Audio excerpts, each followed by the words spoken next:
é o Bhagavad Gita, que é um texto antigo indiano que é tido pelos hindus como quase como uma Bíblia, né? É uma das principais referências, né, para o estudo da sabedoria divina. E eu considero o Gita não só um livro associado a uma religião específica, que é o hinduísmo, mas um livro de sabedoria que tem assim, um conhecimento, um conjunto de ensinamentos que é, na realidade, um patrimônio de toda a humanidade. Então, ao estudar o Gita, nós estamos estudando também a sabedoria divina, estamos estudando aquelas grandes verdades que são a essência do que nós chamamos de teosofia, ou seja, a sabedoria divina. O Bhagavad Gita ele faz parte de um épico, que é um épico bastante grande, chamado Mahabharata. Então, ele é um trechinho pequeno dentro de um livro bastante avantajado, que é o Mahabharata, que conta a história de um povo, né, abrangendo uma época grande, numa época remota da Índia, quando assim, existiam aquelas clãs, aquelas divisões, existiam muitas guerras. E o interessante é que todo o ensinamento que é transmitido por Krishna a Arjuna, em que Arjuna é o guerreiro, ele era, vamos dizer assim, o guerreiro principal de uma das clãs, né, que é chamada dos Pandavas. E por uma série de questões que estão descritas no Mahabharata, mas que não cabe aqui a gente discutir, porque sairia fora do objetivo da nossa palestra, surgiu uma guerra dentro assim, de famílias que eram muito próximas, né? Entre os Pandavas e os Kurus, ou Kuravas, como às vezes são chamados também. E a coisa, assim, o problema foi se intensificando, né? Até que a guerra entre essas duas facções praticamente se tornou inevitável. O Arjuna, como dizem, chefe, né, dos guerreiros do lado dos Pandavas, foi procurar Krishna, né, que era, vamos dizer assim, uma espécie do mestre, né, de todos ali da região. E o Duryodhana, que era o chefe, vamos dizer, do outro lado, né, do lado dos Kuravas, também foi procurar Krishna, querendo receber dele conselhos em relação àquela batalha que está iminente. E os dois chegaram praticamente juntos à casa do Krishna. Isso tudo é relatado no Mahabharata, não faz parte do Bhagavad Gita, mas é importante ser mencionado que dá uma ideia, né, de por que o Krishna se transformou no cocheiro de Arjuna. Então, Duryodhana, representando os Kuravas, e o Arjuna, representando os Pandavas, chegaram na casa do Krishna e o Krishna estava dormindo. E aí, isso aí, lógico, tem todo um simbolismo, né? O Arjuna sentou junto à cabeça de Krishna e o Duryodhana sentou aos pés de Krishna. E eles ficaram esperando, que eles não queriam acordar o Krishna, né? E ficaram esperando ele acordar. Quando o Krishna acordou, ele se levantou e a primeira pessoa que ele viu foi o Duryodhana. Aí, bom, já que a primeira pessoa que eu vi foi Duryodhana, ele vai ter o direito de escolher nessa batalha iminente entre as duas coisas que eu posso fornecer. Uma são os meus exércitos e a outra é a minha presença. Então, quem tiver os meus exércitos não vai ter a minha presença. E quem tiver a minha presença não vai ter os exércitos. Só tem um detalhe. Quem tiver comigo, com a minha presença, vai ter apenas o meu conselho, a minha presença, porque eu não vou lutar, não vou interferir na batalha. Eu vou apenas instruir. Aí o Duryodhana, que era uma pessoa bem materialista, bem ligada à parte física da realidade, né? Ele, no ato, ele escolheu os exércitos de Krishna. Então, ele engrossou, vamos dizer assim, os exércitos dele com os exércitos de Krishna. E, por outro lado, embora ele já não tivesse mais opção, mas o Arjuna acabou ficando com a presença do próprio Krishna. Então, o Krishna passou a ser o cocheiro da carruagem de Arjuna. E o Arjuna queria mesmo era a presença de Krishna, que ele valorizava muito mais Krishna como entidade, né, como ser supremo, como uma espécie de um guru, do que os exércitos. Ele sabia que o conhecimento, a presença de Krishna tinha muito mais valor do que os exércitos que ele poderia estar oferecendo. Então cada um ficou contente com o que tinha ganho e foram cada um para o seu lado e acabou chegando o dia da batalha. Quando chegou o dia da batalha, né, os dois exércitos se perfilaram, né, na frente do campo de Kurukshetra, né? E esse campo de Kurukshetra tem também todo um simbolismo, né? Porque ele representa o campo da nossa existência. A nossa existência pode ser vista como uma batalha contínua. E esse campo da experiência é um campo de luta, que nós estamos passando continuamente por provações, por dificuldades, e temos de superar essas dificuldades. De maneira que os dois exércitos estavam preparados para a luta, e o Krishna, que era o chefe, o guerreiro-chefe do lado dos Pandavas, estava pronto para guerrear. Do outro lado também estava todo mundo pronto. Aí começou aquela ruideira e o Bhishma, que era o patriarca dos Kauravas, pegou lá aquela sua concha e começou a tocar, e aí começou aquela barulheira toda. Então a batalha estava assim, pronta para começar. E o interessante é que nesse pequeno instante entre o perfilar dos exércitos e o início da batalha é que se dá todo o ensinamento de Krishna para Arjuna, que é o Bhagavad Gita. O Bhagavad Gita tem 18 capítulos, né? E é um discurso longo do Krishna e um diálogo também com Arjuna. E ele se dá nesse momento anterior à batalha, como se o tempo tivesse parado e o Arjuna tivesse sido instruído sobre a batalha iminente, como se comportar nessa batalha. Então, no início, o Arjuna se mostra muito frágil, muito fragmentado, porque ele sabia que aquela era uma guerra entre irmãos, né? Entre pessoas que eram amigas, familiares, que se desentenderam por questões da sucessão do trono e acabou que houve essa situação que descambou numa guerra. Então, nesse momento que ele olhou a situação, inclusive ele pediu para o Krishna, como cocheiro, levar ele até mais próximo do centro, onde ele podia ver bem os dois exércitos. Ele reconheceu de ambos os lados amigos, parentes, né? Inclusive do lado oposto, do lado dos Kurus, né? Dos Kauravas, havia inclusive pessoas que ele tinha assim, em grande reverência, instrutores dele, parentes, amigos. Então ele entrou assim num esquema, assim, num estresse muito violento. E logo no início do Bhagavad Gita existe uma descrição muito, muito bela dessa condição de desalento, né, de desconforto do Arjuna diante daquela situação. Então, diz o Gita, né? Essa é uma tradução que eu fiz pegando vários livros. Ó Krishna, o Arjuna falando para Krishna, né? Olhando meus parentes e amigos diante de mim, com tal ânimo para uma luta sangrenta, meus membros falham, minha língua seca na boca, meu corpo estremece, meu cabelo se arrepia com horror. Gandiva, o arco sagrado, me escorrega das mãos trêmulas, minha pele queima com febre intensa, mal consigo ficar em pé. A vida no meu interior parece revolver num torvelinho desvanecedor. Só presinto ferimentos e adversidades, ó Senhor. Nada de bom pode advir da matança mútua de parentes em batalha. Odeio o triunfo, a dominação, as riquezas e honras ganhas através de tanta tristeza. Que prazer poderia tal vitória me trazer, ó Mestre? Como poderia a vida me parecer doce se comprada com tanto sangue? Aqueles para quem desejo os prazeres e alegrias do reino encontram-se aqui prontos para lutar até a morte. Devo matar ou ferir meus professores, pais, avós, irmãos e amigos?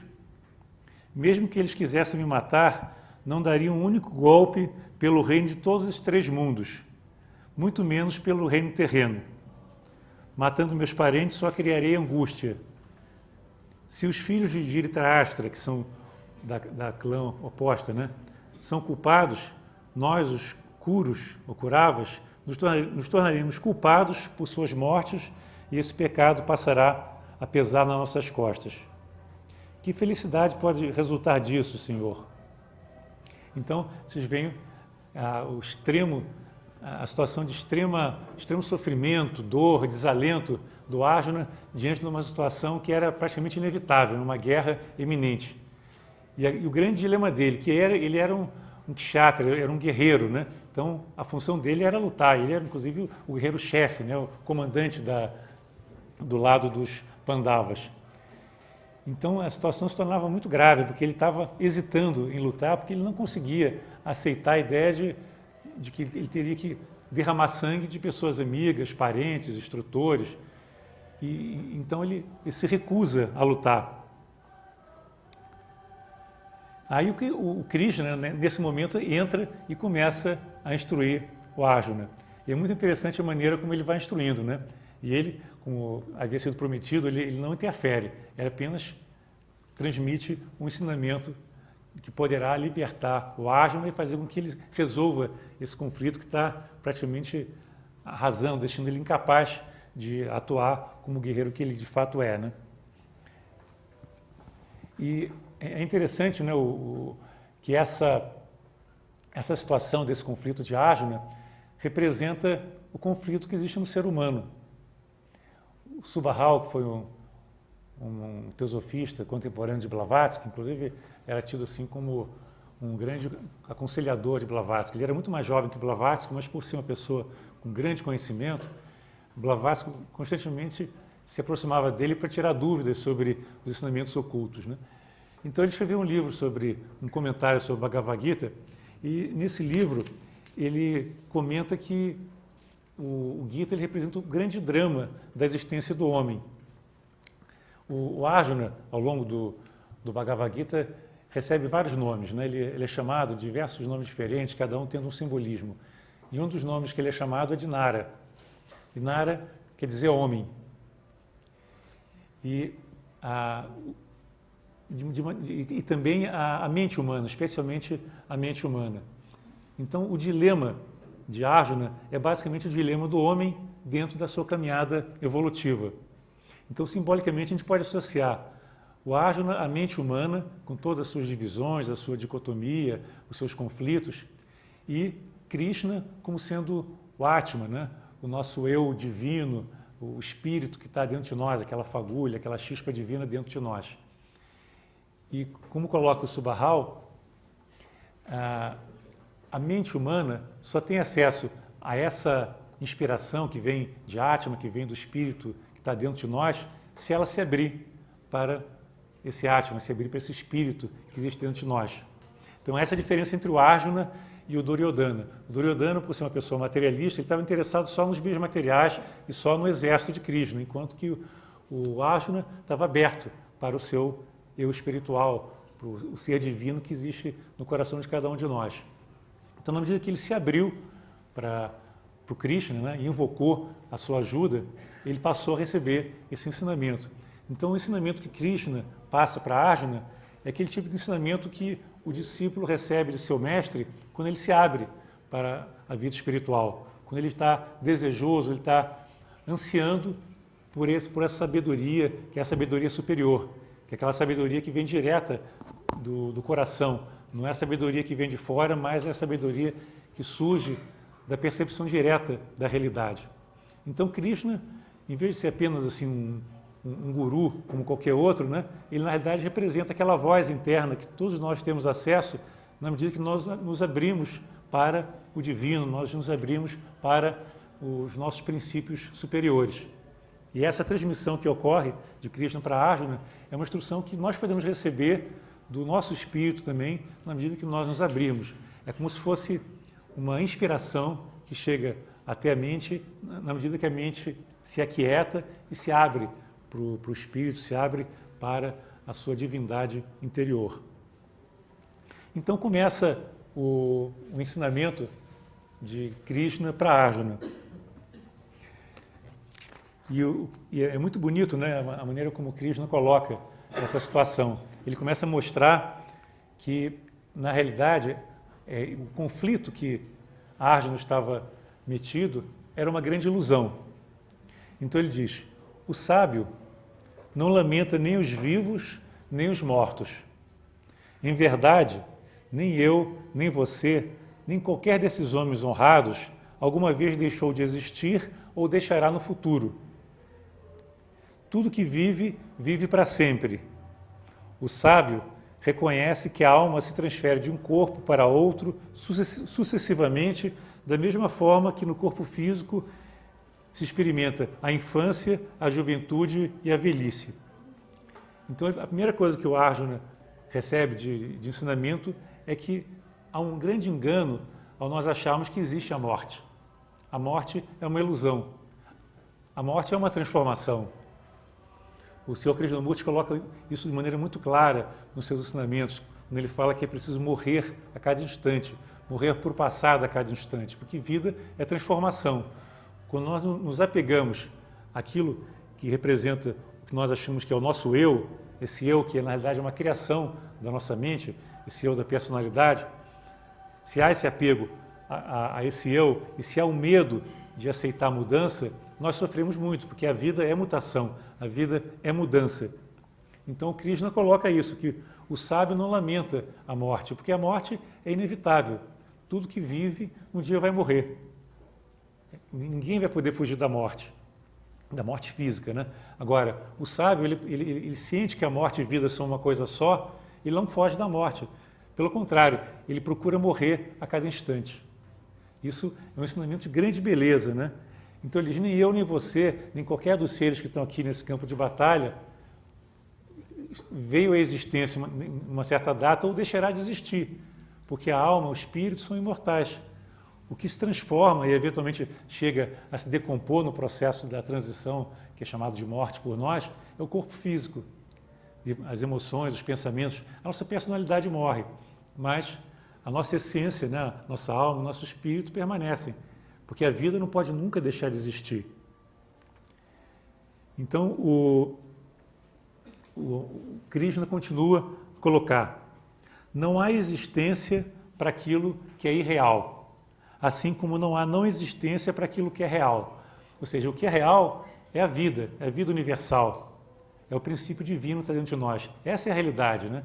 Esse é o nosso verdadeiro ser, está no nosso coração, é a nossa essência verdadeira. O que nós percebemos pelos sentidos é apenas o aspecto externo, que é mutável, é efêmero, é transitório. Ele se transforma desde o nascimento até a morte continuamente. E nós queremos nos apegar àquilo que é transitório. E ao nos apegarmos àquilo que está sempre se transformando, achando que ele tem uma vida própria, nós incorremos num grande erro, numa grande ilusão e sofremos. E essa é a razão por que o Arjuna estava sofrendo, que ele estava achando que ao matar um amigo ou um companheiro, né, aquela vida estaria cessando de existir, né? Quando na realidade a vida nunca cessa, né? A vida é um fluxo, a vida é uma transformação contínua e essa chamada morte é apenas uma etapa dentro de um fluxo que não termina nunca. Então diz o Krishna: saiba que a vida, que em tudo está imanente, é indestrutível.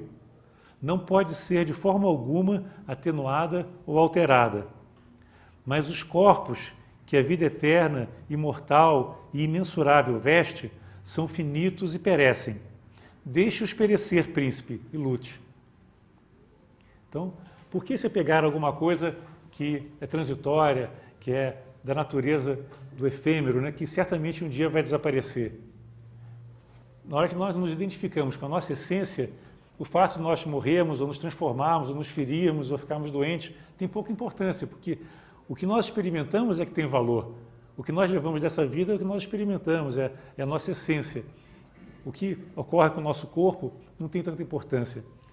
E aí nós lembramos, por exemplo, do exemplo de um grande ser, como foi Giordano Bruno, que foi queimado na fogueira e nunca renegou suas convicções, os seus princípios, porque ele sabia que a morte era apenas uma transição, ele não estava preocupado que ele fosse queimado ou que deixasse de existir como um ser físico, porque ele sabia que aquela transição era apenas do corpo, mas a sua essência, por ser imortal, essa vida divina que havia dentro dele, não poderia perecer nunca.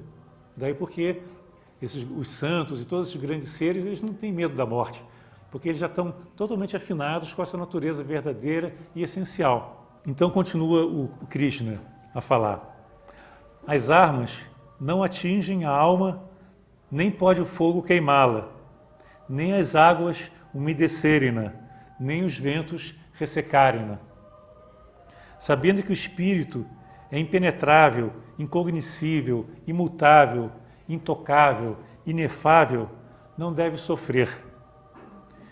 Mesmo que consideres que a alma está perpetuamente morrendo e nascendo, não deverias sofrer, porque certa é a morte para aquele que nasce, e certo é o nascimento daquele que morre. Não sofra com o inevitável. Então essa é uma questão básica. Por que sofrer com o inevitável? Se vida e morte são coisas naturais, e não há ninguém que tenha deixado de morrer, né? Todos nós, a única grande certeza da vida é que um dia nós vamos morrer, pelo menos fisicamente. Então, por que se apegar à vida sabendo que isso é uma coisa inevitável? Então, é importante saber que aquilo que é a nossa essência, a nossa alma, o nosso espírito, não está sujeito às transformações que o nosso corpo está sujeito. E o Krishna, então, ele coloca que o corpo é como se fosse um veículo, é como se fosse uma vestimenta que a alma e o espírito estão usando. E ele diz que, no Gita, ele diz que a alma, ela troca de corpos, assim como nós trocamos de roupa. Uma roupa, quando se torna usada, velha, é colocada de lado, ou você dá para alguém, se ela estiver ainda em situações de uso, ou você joga fora, se ela estiver rasgada ou sem condições de uso. Então, por que você vai se apegar à roupa? A roupa é uma vestimenta, você usa enquanto ela está adequada. O dia que ela fica gasta, rota, fica imprestável, ela tem que ser colocada de lado e você compra uma roupa nova. Então, a vida mundana, a vida do corpo é a mesma coisa. O corpo é uma vestimenta da alma. O dia que ele fica desgastado, fica velho, imprestável, ele tem que ser colocado de lado e a alma então vai habitar um novo veículo para que possa continuar o seu trabalho, a sua experiência, né, dentro dessa longa caminhada, desse longo ciclo da evolução. O nosso problema é que nós nos apegamos àquilo que é o veículo e chegamos a achar que a nossa essência é o veículo. É que nem uma pessoa que está apegada ao carro, né? Tem gente que está tão apegada ao seu carro que quando alguém bate no carro é como se tivesse batido nele. Vocês devem ter visto muitas vezes, a pessoa está dirigindo, alguém dá um toquezinho no carro, ele já sai xingando, batendo, agredindo o outro, porque ele se identificou tanto com o carro que a agressão ao carro passou a ser uma agressão a ele. É a confusão dele com o veículo. E as pessoas se identificam com seus veículos muito, né? Até com as suas vestimentas. A maneira como ela se veste está associado ao que ela acha que é a sua maneira de ser também. Então isso é uma fonte de sofrimento terrível para todo ser humano, esse apego às vestimentas, o apego aos invólucros, né? Apego àquilo que é temporário, aquilo que é efêmero. Então, todo aquele que está apegado tem desejos para o corpo, desejos em relação a status, a poder, que busca dinheiro, busca reconhecimento, ele vai sofrer muito, porque tudo isso é efêmero.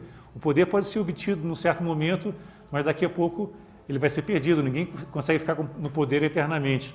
Até os reis, chega um momento que eles perdem o trono, eles têm que passar adiante, ou aquele reino é vencido por outro reino, enfim. Tudo isso é transitório, tudo que é da forma, tudo que está dentro do domínio do espaço, do tempo, tem que se transformar, tem a fase de crescimento, o apogeu depois decai. Até as civilizações, né, tem o crescimento, o apogeu e decaem. Tudo se transforma e nós temos que nos habituar ao ciclo da vida. O ciclo da vida é assim, é nascimento, crescimento, maturidade, depois existe o decaimento natural para que o novo possa substituir o velho. Então, o velho ele é descartado, vamos dizer, gradualmente, né? A vida se afasta daquilo que já está inadequado para a expressão da vida e o novo surge. Então, como diz o Krishna, né? Todo mundo que nasce um dia vai morrer, e todo mundo que morre vai nascer. Seria absurdo pensar que a morte é o fim. Se existe o nascimento e a morte, é natural que da morte surja o nascimento novamente. Senão, as almas todas desapareceriam, não haveria quem nascer novamente. Mas essa é uma questão que não vem ao caso agora. Então, nós temos que ver do ponto de vista psicológico, né, como que o Bhagavad Gita está nos apontando para uma realidade interna, que é a evolução da nossa alma, a evolução da nossa consciência. Se nós estivermos atentos, né, para a maneira como nós nos relacionamos com o mundo, a maneira como nós nos apegamos às coisas do mundo, nós vamos começar a entender por que nós sofremos tanto. Quanto mais nós estamos apegados, mais nós sofremos. E então o Krishna começa a dar uma série de ensinamentos que estão associados a diversas yogas. Então, primeiro, o Krishna coloca uma condição básica, a realidade, que é uma realidade, vamos dizer, quase que filosófica, né, de que nada permanece estável, tudo se transforma e a morte também, sendo inevitável, vai chegar a todos nós. Então, por que se apegar ou se preocupar com a morte? Depois ele ensina, através do yoga, como superar esse estado de sofrimento, como chegar até a realização que vai permitir esse desapego total em relação a esse estado de apego ao corpo, de apego às coisas que são transitórias e mutáveis. Então, nesses vários capítulos do Gita, o Arjuna vai falando de cada tipo de yoga. Lógico que nós não vamos poder falar de todas elas aqui, porque o livro tem uma certa extensão, então vamos pegar alguns pontos que são relevantes dentro dessa filosofia do Gita. Então, o Krishna fala, eu já dei primeiro uma noção do aspecto filosófico desse ensinamento, que é o ensinamento do Gita, né? E esse ensinamento tem a ver com a filosofia Sankhya, na qual o Gita está ancorado. Agora nós vamos falar do yoga. Então, quando se fala do yoga, está se falando de prática. Então, existe toda uma filosofia Sankhya por trás do Gita, mas o Arjuna começa a falar em seguida do yoga. E o yoga é justamente o caminho, a disciplina que vai permitir a superação das nossas limitações. Porque a vida é sempre vivida no meio de limitações. Quer dizer, não existe ninguém que não tenha dificuldades, que não tenha algum tipo de sofrimento, dor, doença. Então, nós temos limitações naturais, que vêm do nosso corpo, do nosso meio, das condições que nos são impostas pelo nosso destino, pelo nosso karma. Então, como viver dentro desse mundo de limitações, né? Como viver nesse campo de batalha, que é o campo de batalha de Kurukshetra, né? E viver com alegria, viver com intensidade. E um dos ensinamentos centrais do Gita, segundo Annie Besant, é que é possível, através da libertação, você viver nesse mundo, que é um mundo cheio de conflitos, um mundo cheio... que é uma batalha, em última análise, e mesmo dentro desse campo de batalha, você chegar à harmonia, chegar ao equilíbrio e chegar a um estado de serenidade e de realização espiritual. Porque muitas vezes nós temos a ideia, talvez por causa da nossa tradição cristã, mal interpretada, que nós só vamos poder chegar à plenitude da nossa consciência, chegar à felicidade plena, quando nós chegarmos no céu, que aqui na Terra é o local do sofrimento, que nós vamos usufruir a presença do Pai, vamos apenas chegar àquela beatitude quando nós estivermos no meio dos anjinhos lá no céu. Já o Gita ele coloca de forma um pouco diferente e diz o seguinte, que é possível se viver essa vida de harmonia, essa vida divina também no meio do conflito. E é por isso que o ensinamento é dado no meio do campo de batalha. É muito significativo esse fato, né, de que todo o diálogo que se dá entre Krishna e Arjuna se dá no meio desse campo de batalha. O tempo todo eles estão ali naquela situação de conflito em que a guerra é iminente. E vai acontecer, e acontece de fato, né, que existe uma carnificina tremenda, que é retratada na fase seguinte do Mahabharata, que o Bhagavad Gita é só com ensinamentos, né, depois continua, e aí um monte de gente morre. Isso faz parte da vida, né? A vida é cheia de conflitos, de guerras, e muitas delas são inevitáveis. Nós não podemos evitar um monte de coisas que acontecem a nós. Nós temos um controle muito limitado sobre o andamento, né, da carruagem, a maneira como as coisas se sucedem. Agora, nós temos opção de reagir ou não reagir, de estar em sintonia ou não com o plano divino e seguir o fluxo da vida ou reagir a esse fluxo da vida. Nesse momento que Arjuna estava recusando-se a lutar, ele estava indo contra o fluxo natural da vida, que o dharma dele, né, ou seja, a função dele como guerreiro, era lutar. Às vezes as pessoas ficam pensando, poxa, mas como é que pode uma pessoa pacifista aceitar a guerra, né? Só que essa guerra que é retratada, na realidade é uma guerra interior. O que o Bhagavad Gita está retratando, na realidade é um mito. É o mito da evolução do ser humano através das limitações, através do sofrimento, através de todas as guerras que nós temos que vivenciar interiormente. E nós não podemos fugir a essa guerra, Que às vezes é mais cômodo você se afastar do conflito e negar a situação e fugir de uma situação. Então o Arjuna, se estivesse deixando de lutar, ele estava fugindo de uma situação que era a vida dele. Ele estava envolto naquela vida, ele não podia fugir daquilo. E cada um de nós está também vivendo uma vida que é a sua vida, é diferente da vida dos outros. Cada um tem o seu conflito, a sua realidade, as suas dificuldades e tem que superar essas dificuldades todas. O campo de batalha é a nossa vida. Se nós fugirmos, nós estamos deixando de exercer o nosso dever. E esse é o conceito que na Índia chamam de Dharma. Dharma é você viver de acordo com aquela missão de vida que lhe foi colocada pelo destino. Cada um de nós tem o seu Dharma, tem o seu destino. E o que é bom para um pode não ser bom para outro. Cada um de nós tem que descobrir qual o próximo passo a ser dado nesse longo caminho da evolução espiritual. E é por isso que o Krishna ensina ao Arjuna que ele nunca deve procurar realizar o Dharma de outra pessoa. Se o Dharma dele é lutar, ele tem que lutar, porque ele, naquela situação, naquele momento, tem um propósito, tem um dever a cumprir, que no caso é lutar. E essa luta no nosso interior é você não fugir da batalha, é não deixar de enfrentar a vida como ela é. Você vê quantas pessoas fogem da realidade, não aceitam a realidade como ela é. Às vezes é duro você aceitar a realidade como ela é. O que é mentira, né?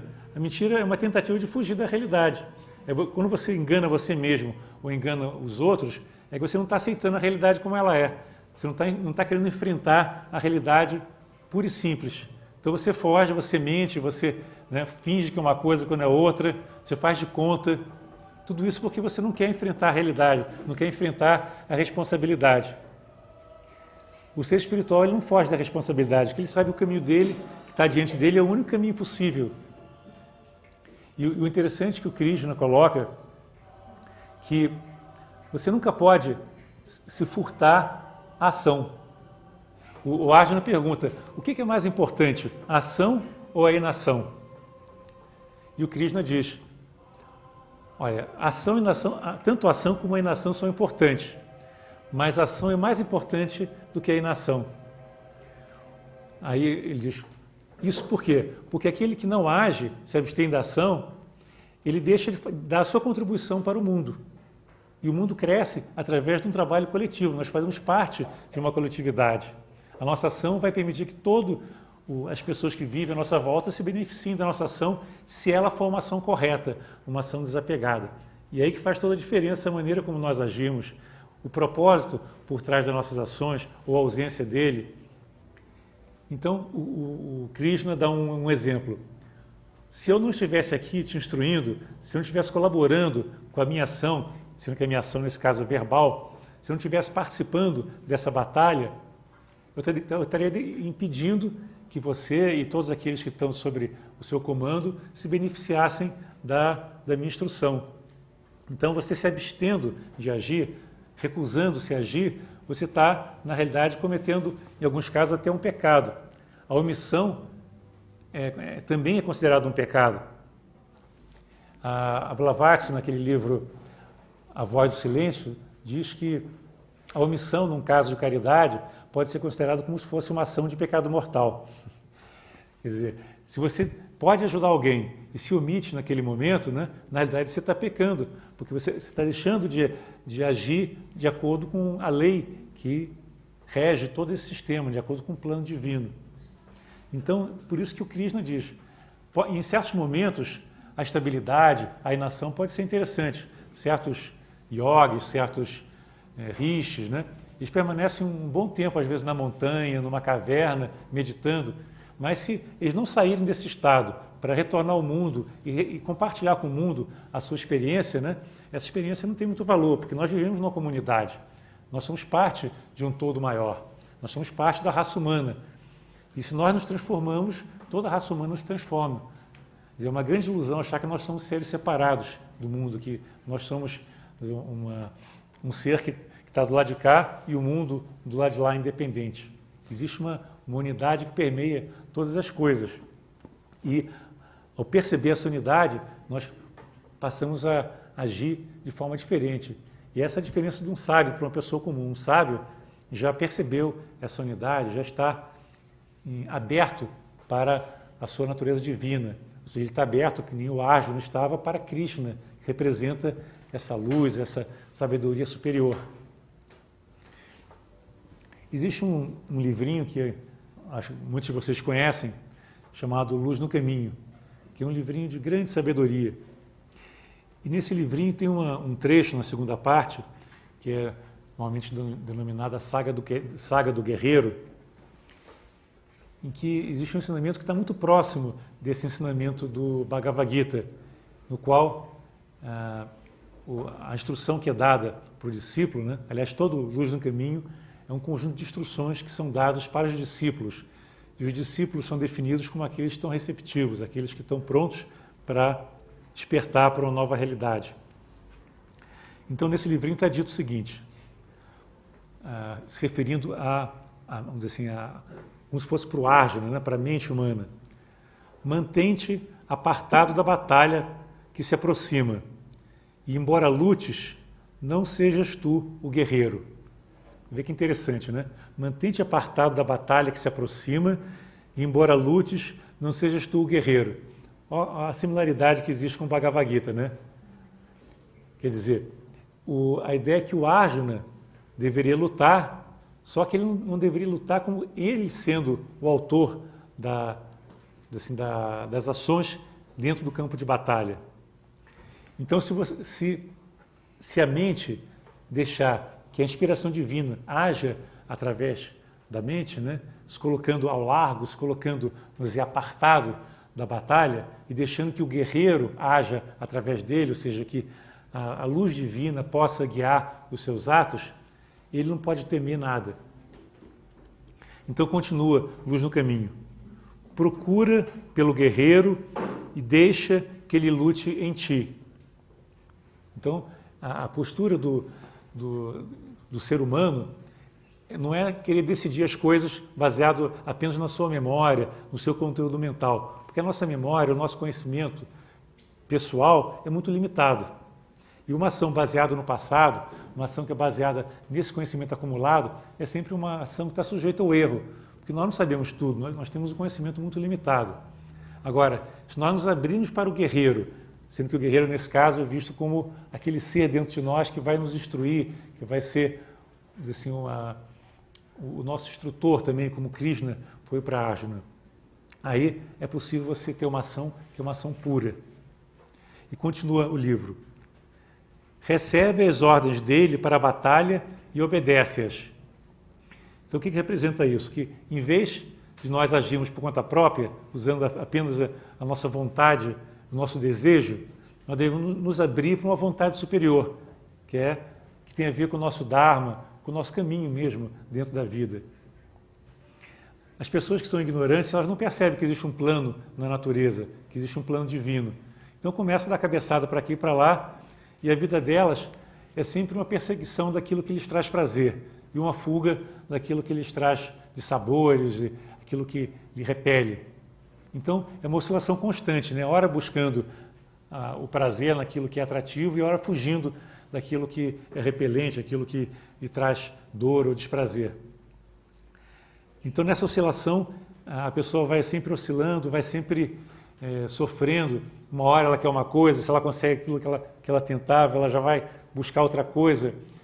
E um paralelo que se faz é que a vida de uma pessoa assim é que nem um navio no mar revolto.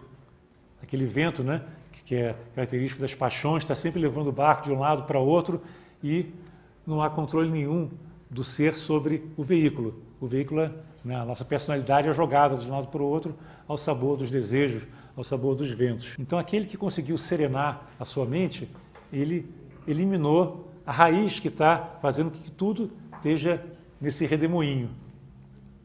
Existe na Índia aquele conceito do olho do furacão. Mesmo no meio daquele redemoinho do furacão, existe um ponto de estabilidade. Aquele ponto onde todas as forças se equilibram e existe a paz, existe a harmonia. E o segredo da vida espiritual é encontrar no meio do furacão, no meio do turbilhinho, esse ponto de equilíbrio. É um ponto bem sutil e difícil de ser encontrado. Mas justamente é nesse campo de batalha, no meio desse furacão que é a nossa vida, nós temos que encontrar o nosso equilíbrio. Esse é o grande desafio. E no livrinho Luz no Caminho, está dito depois: obedece-lhe ao guerreiro, não como se ele fosse um general, mas como se ele fosse tu mesmo, e como se as palavras dele fossem a expressão verbal de teus desejos secretos, pois ele é tu mesmo, embora infinitamente mais sábio e mais forte que tu. Então é incrível nós percebemos, né, que a nossa sabedoria, enquanto uma sabedoria mundana, enquanto uma sabedoria livresca, uma sabedoria baseada no conhecimento intelectual, ela é sempre limitada, ela é sempre sujeita ao erro, ao engano. E se nós agimos no mundo baseado nessa sabedoria limitada, nós vamos sair dando golpe a esmo e não vamos saber diferenciar o nosso amigo do nosso inimigo no campo de batalha, no meio daquele campo, daquela poeira toda, nós vamos perceber qual o caminho deve ser tomado.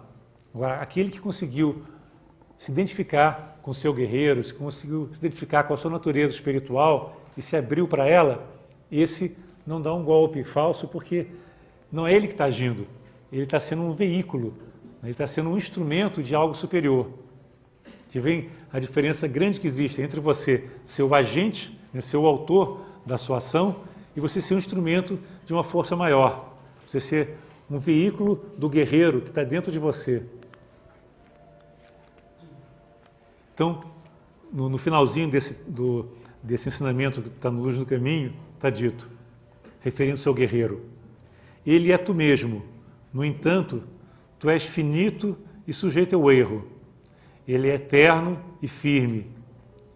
Ele é a eterna verdade. Uma vez que ele tenha penetrado em ti e se tornado teu guerreiro, ele jamais te abandonará. E no dia da grande paz, ele se tornará uno contigo. Isso aqui acho que é de uma beleza assim, fabulosa, né? No dia da grande paz, o guerreiro se tornará uno contigo.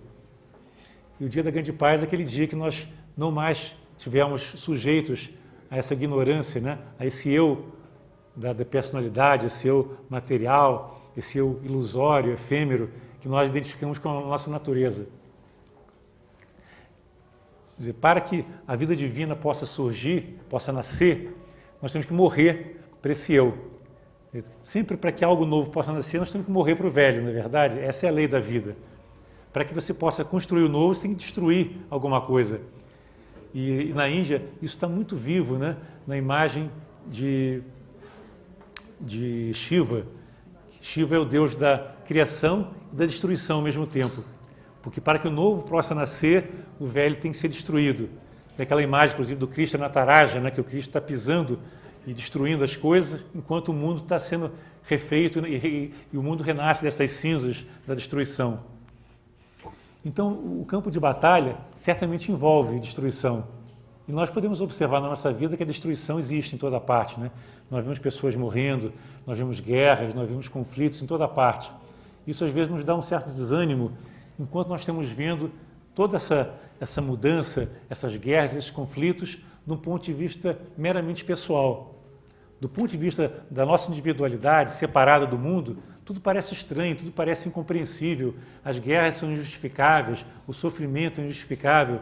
Se nós temos uma perda de um parente, nós nos revoltamos, nós não aceitamos aquela perda, porque nós não aceitamos a mudança e nós não conseguimos ver aquela perda, aquela privação de um ponto de vista maior. Agora, se nós subimos a montanha, se nós vemos as coisas de um ângulo superior, tudo aquilo que parece ruim no primeiro momento passa a ser visto como necessário e parte desse grande drama da vida, esse grande drama da criação, da destruição, da manifestação, da involução e evolução. Tudo está se transformando e a morte, a transformação, a destruição mesmo fazem parte desse esquema. Então o campo de batalha é o campo da vida. Nós não podemos evitar que haja destruição. Agora, a maneira como nós lidamos com esse processo é que faz a diferença. A maneira como nós compreendemos esse processo de transformação é que faz toda a diferença. Se nós nos revoltamos com uma perda, por exemplo, é que nós não estamos aceitando uma realidade.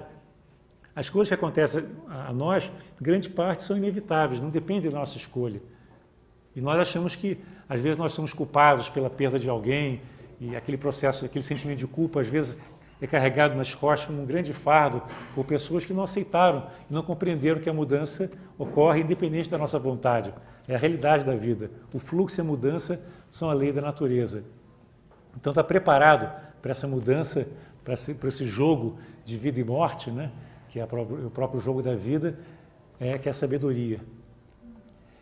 Então, quando nós conseguimos visualizar e sentir esse guerreiro dentro de nós, não há como você dar um golpe no falso, não há como se dar um passo que não leve a uma condição apropriada, uma condição melhor.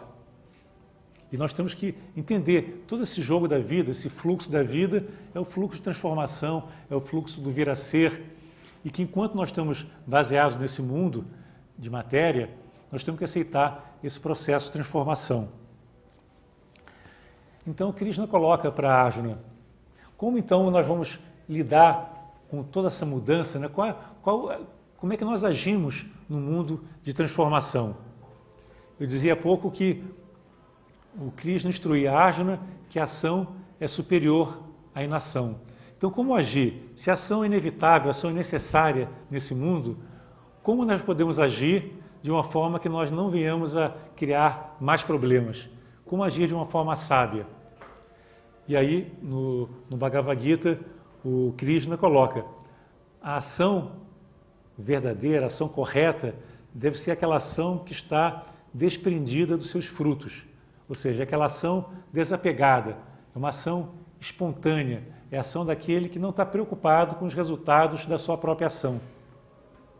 Então, um exemplo que eu já dei outras vezes, você está caminhando na praia, por exemplo, e você vê uma pessoa que está prestes a se afogar, que entrou na água, a correnteza levou, ela está quase se afogando. A condição natural, o caminho natural é você ir lá e salvar aquela pessoa. Se você tem condições, se você sabe nadar, se você pode salvar aquela pessoa, você vai entrar e salvar. Se você salva a pessoa pensando numa recompensa, você está apegado aos frutos da ação. Se você pensar, aquela pessoa tem dinheiro, então salvando, talvez ele possa me remunerar de alguma forma, isso já é uma ação presa aos frutos, né? Aquilo que pode advir, né? Ser uma consequência da ação. A ação pura é aquele que vai lá, salva, fica contente pelo fato de poder ter ajudado a outra pessoa e vai embora sem pensar em recompensa, sem pensar em que isso aí foi um grande ato de heroísmo e começa a se vangloriar pelo fato de ser salvo aquela pessoa que estava se afogando. Ele salvou e acabou, porque aquilo que tinha que ser feito e ele fez. Então, essa é a diferença de uma ação pura, de uma ação inocente até, de uma ação calculista, de uma ação que está preocupada com os resultados. É raro nós agirmos de uma forma espontânea e pura. Quase todas as nossas ações são ações guiadas pelo nosso desejo. Nós nos colocamos determinadas metas, objetivos, né? Eu trabalho para conseguir alguma coisa, eu trabalho para conseguir uma promoção, para conseguir ser bem visto, para ser alguém, para ser reconhecido. Então existe sempre uma motivação egoísta por trás das nossas ações. E o Gita mostra que nós temos que nos desapegar de toda essa maneira de ver o mundo sempre preocupado com os resultados e agir de uma forma espontânea. E esse é o caminho também que no taoísmo eles chamam do caminho do Tao, que é o caminho perfeito, que é aquele caminho que não está dependente, né, dos resultados que possam advir da ação. É aquele caminho que flui naturalmente no momento que você está totalmente atento para a realidade presente. Quando você está atento e você não deixa a memória interferir, a memória entrar e começar a classificar, a julgar, a esperar resultados, quando você está totalmente absorto para aquele momento presente, que pode ser um momento de grande beleza, a ação é natural, a ação é espontânea. E é isso que no Bhagavad Gita o Krishna chama de ação na inação. Um outro ensinamento que o Krishna dá, que eu acho também de grande beleza, é que você, para chegar a esse estado de uma ação pura, de uma ação natural, você tem que estar imbuído daquele sentimento de reverência pela vida. Você tem que estar envolto pelo amor. E aí que entra a chamada Bhakti Yoga, que é a yoga da devoção. É aquela yoga que leva o discípulo, né, aquele que está praticando o yoga, a uma condição em que o amor excede qualquer sentimento negativo. Que a pessoa pode intelectualizar, dizer, não, eu vou ser bom, eu vou agir apenas pelo bem da humanidade, mas se essa ação for uma ação intelectual, ela tem pouco valor. No Gita, o Arjuna fala que toda ação deve ser feita voltada para ele, ou seja, como se fosse uma ação para a divindade. Que no fundo essa divindade, que pode ser simbolizada até por um ser como Krishna, né? Ele na realidade é uma reverência pela divindade dentro de nós. As pessoas às vezes não conseguem perceber que existe uma divindade imaterial, intangível e que está além da nossa percepção intelectual e procuram materializar numa imagem, né? Num ser divino, essas qualidades superiores. Mas isso não faz muita diferença. Que se você levar uma vida voltada para Krishna, né? Dá no mesmo você levar uma vida voltada para a sua divindade interior. O importante é que haja esse sentimento de reverência pela vida, em que tudo que você faz é um ato de amor, é um ato de doação. E somente pelo amor você consegue obscurecer esse eu egoísta. É o amor que permite a percepção da unidade. No momento que você deixa que o amor aflore, deixa que esse sentimento de integração com o todo passe a ser uma realidade para você, gradualmente aquele eu pequeno, aquele eu egoísta, separatista, vai sendo ofuscado.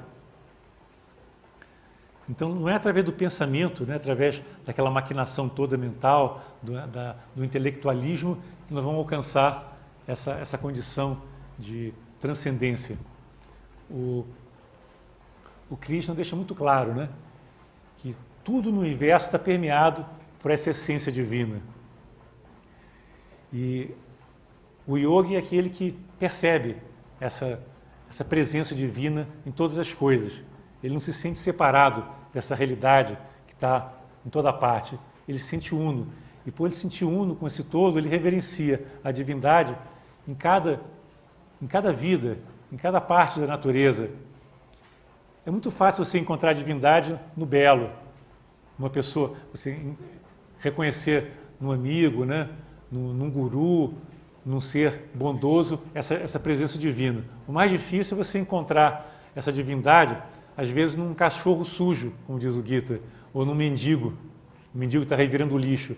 Você tem que encontrar a divindade também no lado mais perverso, no lado mais feio, né, entre aspas, da vida, porque tudo está permeado pela divindade. E nós não podemos nos separar daquilo que é feio, daquilo que é repugnante. Porque a nossa vida é sempre assim, a gente está buscando o que é prazeroso e fugindo daquilo que nos repele, né? Mas a divindade está em toda parte, está no belo e está no feio. E aquilo que nós classificamos como feio é apenas um julgamento mental. Se nós vemos que o divino permeia todo o universo, nós vamos entender que não existe separação entre bem e mal, entre bonito e feio, entre superior e inferior, que tudo faz parte do mesmo todo. E nós vamos reverenciar a vida em todas as suas manifestações. Essa é a postura do yogi, né, que é preconizada pelo Gita. Então, essa batalha do Gita é uma batalha mítica também, né? Esse mito da criação e destruição, esse mito da superação das nossas limitações, é um mito que é recorrente em muitas tradições, né? O mito do herói tem a ver com essa mesma visão, né? O herói é aquele, não que se acha um ser superior, mais forte, mais poderoso que os outros, mas é aquele que consegue, superando todas as dificuldades que existem no caminho, superando todas as limitações que a vida lhe trouxe, né? Consegue chegar a uma meta, consegue realizar um ato que seja realmente um ato puro, um ato que tenha a ver com o seu dharma, né? Com a sua missão nessa vida. E na mitologia nós temos diversos casos de heróis, todos eles reportando para uma dificuldade muito grande que é superada, né? Que nem o mito de Hércules, por exemplo, né? Que consegue, através de 12 trabalhos, superar as várias limitações que estão associadas aos 12 signos do zodíaco e, finalmente, chegar até uma condição divina. E o ser humano, então, através desse mito do herói, através desse mito também que está retratado no Bhagavad Gita, né, vai aos poucos superando todas as suas limitações, todos os seus obstáculos, entraves, para reconhecer cada vez mais plenamente essa vida divina, essa vida maravilhosa que está dentro de nós, e passa então a revelar essa vida divina. Ele passa a ser não um agente, mas um instrumento da criação, um instrumento do divino aqui na Terra. Então, dentro do Bhagavad Gita, existe essa sequência de ensinamentos que é dada pelo Krishna, e no final, o Arjuna, ele fica convencido. Tá bom, então eu percebi essa realidade, né? Eu entendi que realmente Krishna, né, a divindade está em toda parte, que nada pode perecer, que nada está sujeito, a alma, a vida não pode nunca desaparecer, então eu vou lutar porque esse é o meu dharma, esse é o meu dever, e essa luta que eu vou empreender não vai ser uma luta pessoal, né? Não é eu lutando para conseguir meus objetivos, eu vou estar expressando uma vontade maior através de mim. Mesmo que haja destruição, ela faz parte do grande plano. Um exemplo que eu acho muito interessante, né, de como as coisas que parecem erradas num certo momento podem vir a ser coisas certas ou benéficas dentro de um outro ângulo, né? Eu uso muito o exemplo da invasão do Tibete pelos chineses. Nós fomos olhar do ponto de vista da realidade que havia lá no Tibete, onde um monte de monges viviam uma vida reclusa, de grande profundidade, viviam meditando, estudando, cantando mantras. Parecia uma vida paradisíaca lá naqueles mosteiros do Tibete. De repente os chineses chegaram, invadiram, destruíram tudo, mataram vários monges e fizeram com que vários dos lamas fugissem e se refugiassem na Índia e em diversas outras partes do mundo. Então, do ponto de vista do povo tibetano, aquilo foi uma grande perda, foi uma injustiça muito grande, foi um ato perverso dos chineses, né? E até hoje muita gente percebe dessa maneira. Mas, do ponto de vista da evolução da humanidade, o benefício que houve para a humanidade toda dos lamas terem se espalhado pelo mundo e levado aquele conhecimento tibetano para todo mundo é imenso. Quantas pessoas foram beneficiadas pelos discursos do Dalai Lama, por exemplo, né? Quantos livros foram publicados no mundo todo pelo Dalai Lama e vários outros lamas que estão aqui no Brasil, estão na Europa, estão na Índia, estão em toda parte, né? A necessidade que eles tiveram de fugir do Tibete fez com que eles se espalhassem e espalhassem junto consigo aquela doutrina, aquele ensinamento valioso. Então, tudo depende da maneira como nós vemos a realidade. Aquela matança, aquela invasão pareceu muito ruim, né, do ponto de vista de quem estava lá no Tibete e sofreu aquela dificuldade toda, aquela privação toda. Mas para o mundo, para a evolução da humanidade, aquilo foi bom. Então, sempre existem os dois lados da moeda, né? Nós não podemos jogar nada como totalmente bom, totalmente ruim, nem totalmente belo, nem totalmente feio. Nós temos que perceber que existe um plano maior que transcende a nossa capacidade de percepção. E nós temos que entender, procurar vislumbrar pelo menos parte desse plano e deixar que esse plano haja através de nós. Nós temos que entrar em sintonia com aquele nosso eu superior, né? Aquela divindade que está dentro do nosso coração. Nós temos que nos abrir para Krishna, né?